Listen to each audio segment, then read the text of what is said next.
No, man, you're Lebowski. I'm the bearded movie guy. You can call me bearded movie guy, or bearded, or hairy face guy. I'm okay. Today on the bearded movie guy talks about the Big Lebowski. At Eric2095 requested this. Here you go, Eric. Brought to you by the bearded movie guy. Hi, I'm the bearded movie guy, and today I'm talking about The Big Lebowski. This was requested, so here you go, Eric. The Big Lebowski is the Coen Brothers film. Coen Brothers do lots of different interesting films, and this is one of them. Let's talk about the plot. The Big Lebowski is about the dude. The dude, whose last name is Lebowski, but likes to be called the dude, is a very carefree, kind of laid-back, kind of hippie-ish guy that doesn't really do much and bowls a lot, and just kind of likes life. He is violently thrown around in his apartment by two guys who put his head in the toilet and then pee on his rug, which ties the whole room together, so it was a really mean thing to do. Because his wife owes money, except the problem is he doesn't have a wife, and he's not that Lebowski. That sets him on a quest to find the real Lebowski, to find out why someone peed on his rug. That creates a journey that lasts days, and he runs into nihilists, runs into private eyes, runs into telephone pole? No, garbage can. It was a garbage can he ran into with his car. He runs into a lot of things. There's also a lot of bowling in there. That's all I can really tell you about the plot. It's really hard to describe The Big Lebowski. It's one of those movies that it's not really about the story as it's much about the character. This is kind of just what happens in the dude's life for a couple days and the craziness that ensues, and you see how he reacts to it. Let's talk about the characters. So the dude is played by Jeff Bridges, and this is probably Jeff Bridges' best role, I think. I haven't seen every movie he's done, but I think it's his best role.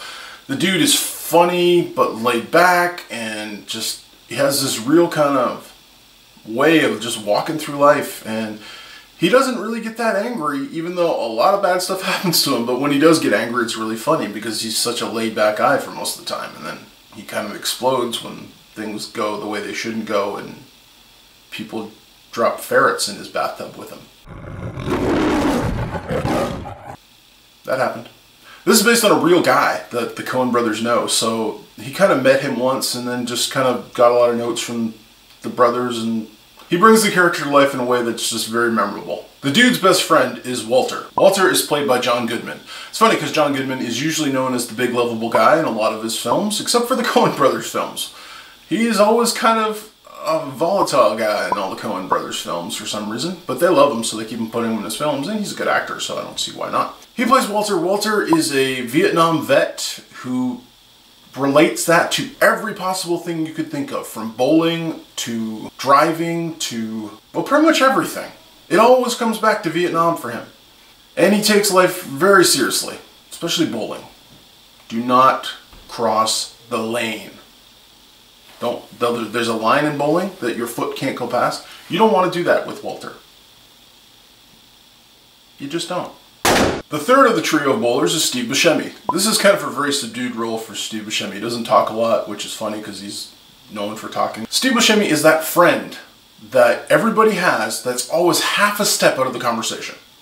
He just is always like coming in at the tail end of a story, and he's like, oh, what happened?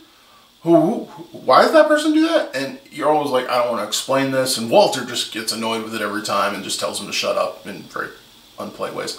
He does a great job. You gotta love Steve Buscemi. That guy's awesome. Then you have Julianne Moore. We'll call her the lady friend, not love interest, because it's not. It's just the dude's lady friend, who he makes acquaintances with throughout the movie. Okay, I'll be honest. I had a huge crush on Julianne Moore. I have for a very, very long time. So you see her pretty revealed in this movie, and yeah, she's a really good actress, and she totally channels this snobby art woman, and I've met that woman, if you believe it or not. I went to art school for a while, which was a long, long time ago, so don't even ask. But I've met that woman. Met a couple of them, actually. She plays the character well, and she looks really good doing it. There's some nihilists in there. I'm not going to talk too much about them. And Jesus. John Turturro as Jesus. Yeah. He likes purple. He did a good job. It's creepy. The directing of the Coen brothers is very varied, actually. It's very varied. There you go. Their films don't always look the same, from Fargo to this to No Country for Old Men. They don't get stuck in one set of filmmaking. You can't always say, oh, that's clearly a Coen brothers film, because they don't limit themselves to looking like one style. Unlike other people. Sorry. Which would be crap, by the way, if you're looking for the style name.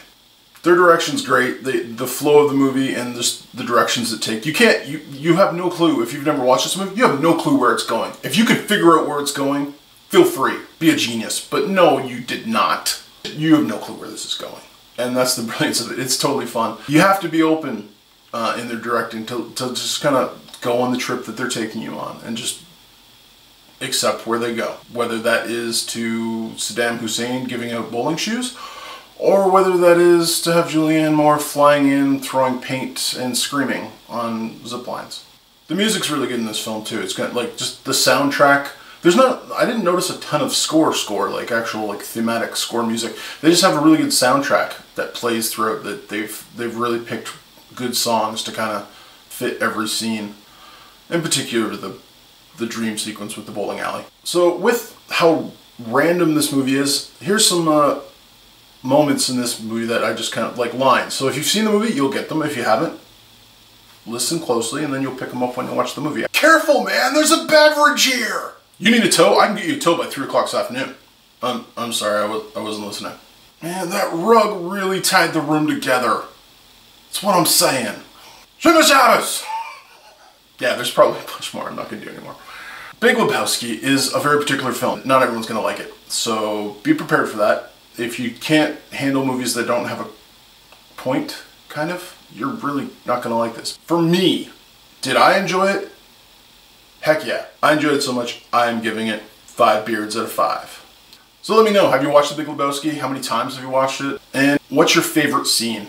So comment, let me know, subscribe, like, share, and until next time, stay bearded, everyone. You've been watching The Bearded Movie Guy, The Big Lebowski. You need to watch this film. You need to watch it. You really do. Unless you hate this kind of film. Then don't watch it. But you really need to watch it. And as always, YouTube safe. Careful, man. There's a beverage here.